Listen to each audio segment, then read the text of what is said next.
बॉलीवुड के भाई कहे जाने वाले अभिनेता सलमान खान की फिल्म का एक डायलॉग है कि मेरे बारे में ज्यादा मत सोचना, मैं दिल में आता हूं समझ में नहीं।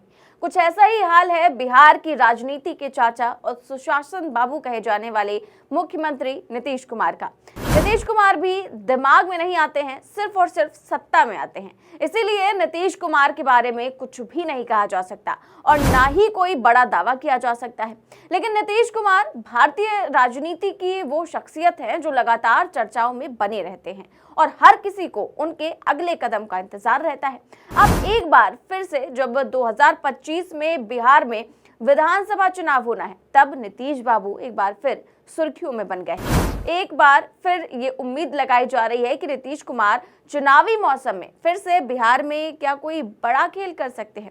ये कयास सिर्फ हवा में नहीं लगाए जा रहे हैं, बल्कि पिछले कुछ दिनों में घटे घटनाक्रम को देखते हुए ऐसी चर्चाएं जोर पकड़ रही हैं। जिस तरह से बिहार में नेताओं द्वारा पटना से दिल्ली और दिल्ली से पटना के चक्कर लगाए जा रहे हैं, मुख्यमंत्री को लेकर लगातार बीजेपी और जेडीयू नेताओं द्वारा बयान दिए जा रहे हैं और फिर उन बयानों पर पलटी भी मारी जा रही है और आरजेडी और जेडीयू दोनों ने ही अपने विधायकों को बिहार में ही रहने का निर्देश भी जारी कर दिया है। ये सब दर्शाता है कि बिहार में फिर से खेला होने वाला है। दरअसल महाराष्ट्र में एकनाथ शिंदे के साथ भाजपा ने जो किया, उसके बाद से ही नीतीश कुमार को भी बीजेपी के वादे पर संदेह हो रहा है। संदेह इसलिए भी हो रहा है क्योंकि महाराष्ट्र के बाद जब गृह मंत्री अमित शाह से बिहार में राजनीति के बारे में यानी नीतीश कुमार के फेस पर ही चुनाव लड़ने का सवाल किया गया था, तो अमित शाह ने कहा था कि बीजेपी में निर्णय लेने की एक प्रक्रिया है, पार्लियामेंट्री बोर्ड इस तरह के फैसले लेता है। अब अमित शाह के इस बयान ने नीतीश कुमार का बीपी और भी ज्यादा बढ़ा दिया। यही कारण है कि महाराष्ट्र घटनाक्रम के बाद से नीतीश कुमार बिल्कुल साइलेंट मोड पर हैं। इस बीच काफी कुछ ऐसा घटा जिस पर उनकी पार्टी की तरफ से तो बोला गया, लेकिन नीतीश कुमार चुप्पी साधी रहे। अब हाल ही में गृह मंत्री अमित शाह के संसद में दिए बयान पर जो उन्होंने अंबेडकर को लेकर बयान दिया था, उस पर भी नीतीश कुमार पूरी तरीके से खामोश बैठे हैं। विपक्ष लगातार अमित शाह पर बाबा साहेब अंबेडकर का अपमान करने का आरोप लगाते हुए उन्हें घेर रहा है, उनके इस्तीफे की मांग कर रहा है।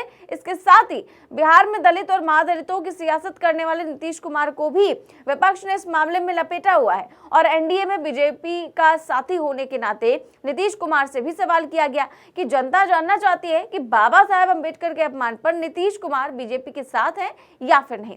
अब विपक्ष की ओर से नीतीश कुमार से लगातार ये सवाल किया जा रहा है, लेकिन नीतीश कुमार इस मसले पर अभी तक चुप्पी साधे हुए हैं। हालांकि मामला बढ़ने पर अचानक नीतीश कुमार की तबीयत खराब हो जाती है, जिसके बाद नीतीश कुमार को लेकर सस्पेंस और भी ज्यादा बढ़ जाता है, क्योंकि नीतीश कुमार की तबीयत ऐसे वक्त पर बिगड़ी जब बिहार में एनडीए की एक बैठक होनी थी। वहीं अब बिहार में जिस तरीके का घटनाक्रम देखने को मिल रहा है और बिहार में नेताओं से पटना से लेकर दिल्ली और दिल्ली से पटना के चक्कर लग रहे हैं, मीटिंग्स हो रही हैं, वो बिहार में कुछ बड़ा होने का अंदेशा देता है। वहीं नीतीश की चुप्पी के बीच बिहार बीजेपी अध्यक्ष दिलीप जायसवाल की ओर से बयान आता है कि 2025 के विधानसभा चुनाव में नीतीश कुमार ही एनडीए के नेता होंगे और उनके नेतृत्व में ही चुनाव लड़ा जाएगा, मुख्यमंत्री का चेहरा भी वही होंगे। लेकिन बिहार का तापमान अचानक तब बढ़ गया जब दिलीप जायसवाल एक दिन बाद ही पलट गए।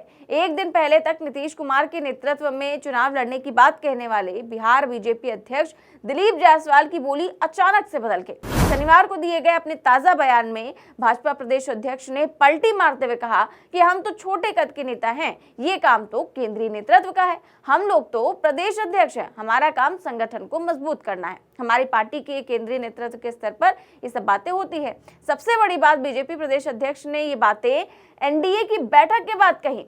हम लोग छोटे चीज हैं, नीतीश जी हमारे नेतृत्व के नेता हैं, तो इसलिए इन सब चीजों पर हम लोग प्रदेश अध्यक्ष, तो केंद्रीय नेतृत्व का काम है, हम लोग तो प्रदेश अध्यक्ष हैं, तो जुडिक्शन है हम लोग का अपना, हम लोग का काम है संगठन को मजबूत करके 2025 के चुनाव की तैयारी करना, यानी सेना और फौज को तैयार करना। तो देखा आपने किस तरीके से दिलीप जायसवाल अपने बयान से यूटर्न लेते हुए गृह मंत्री अमित शाह के सुर में सुर मिलाते दिख रहे हैं। दिलीप जायसवाल के इस ताजा बयान को सुनने के बाद ऐसा लगता है कि उनको अपने इस बयान के बाद शीर्ष नेतृत्व से जबरदस्त फटकार लगी जब उन्होंने कहा था कि नीतीश कुमार के नेतृत्व में चुनाव लड़ा जाएगा, जिसके बाद उन्होंने अपने बयान से तुरंत ही पलटी मार ली।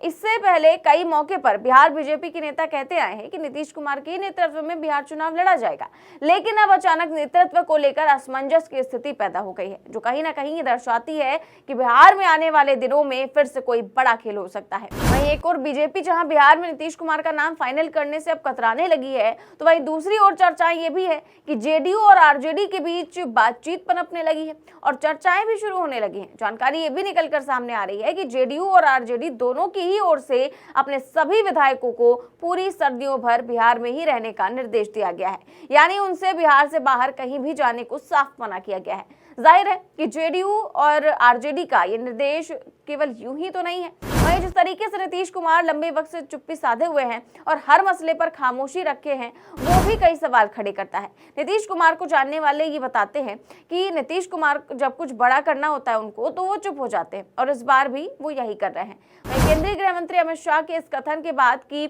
चुनाव के बाद बिहार में नेता तय किया जाएगा, इससे बिहार की सियासत गरमाई हुई है। पहले मुख्यमंत्री के सारे कार्यक्रम रद्द कर दिए गए, कहा गया कि वो बीमार हैं, लेकिन फिर 2 दिन बाद ही खबर आती है कि नीतीश कुमार पूरी तरीके से स्वस्थ हैं और उन्होंने सोमवार यानी कि आज से ही बिहार में अपनी प्रगति यात्रा भी शुरू कर दी है। ऐसे में सवाल ये उठता है कि सिर्फ 2 दिनों में ही नीतीश कुमार इतना फिट कैसे हो गए कि यात्रा पर निकल पड़े। क्या नीतीश कुमार ने इन 2 दिनों में कोई फैसला ले लिया है? क्योंकि एक और जहां बीजेपी की ओर से मुख्यमंत्री के चेहरे को लेकर बाद में फैसला लिए जाने की बातें की जा रही हैं और बीजेपी नेताओं द्वारा अपने ही बयानों से पलटी मारी जा रही है, तो वहीं दूसरी ओर जेडीयू की ओर से लगातार नीतीश कुमार की दावेदारी को और भी ज्यादा मजबूत किया जा रहा है। तभी तो सीएम कैंडिडेट को लेकर लगातार जारी बहस के बीच नीतीश कुमार की प्रगति यात्रा की शुरुआत कर दी गई है। इस यात्रा के दौरान जनता दल यूनाइटेड ने एक पोस्टर भी जारी किया है। जेडीयू के ऑफिशियल ट्विटर हैंडल से जारी किए गए पोस्टर पर स्लोगन लिखा है कि जब बात बिहार की हो तो नाम सिर्फ नीतीश कुमार का हो। अब इस पोस्टर का मतलब साफ है कि नीतीश कुमार किसी भी कीमत पर पीछे हटने वाले तो नहीं हैं और उन्हें बीजेपी एक नाथ शिंदे समझने की भूल भी ना करे। नीतीश जानते हैं कि महाराष्ट्र के बाद जिस तरीके से बीजेपी बिहार में भी बाद में फैसला लेने की बात कह रही है, इसका मतलब यही है कि बीजेपी बिहार में भी संख्या बल के आधार पर ही सीटों का बंटवारा और मुख्यमंत्री चेहरे का ऐलान करना चाहती है।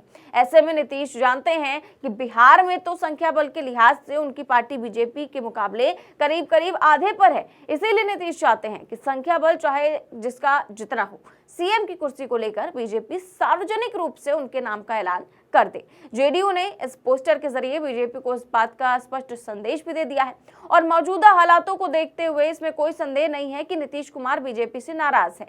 इसीलिए अब उन्होंने अपने पत्ते फेंकने शुरू कर दिए हैं। फिलहाल देखना यह है कि क्या नीतीश कुमार अपनी फितरत एक बार फिर दिखाते हैं और चुनावों में फिर से पलटी मारते हैं, या फिर बीजेपी को नीतीश के आगे झुकना पड़ेगा और उनके ही नाम पर मुहर लगानी पड़ेगी। देखते हैं आगे क्या कुछ होता है। फिलहाल इस खबर में बस इतना ही। देश और दुनिया की तमाम बड़ी खबरें जानने के लिए देखते रहिए 4 PM न्यूज नेटवर्क। नमस्कार।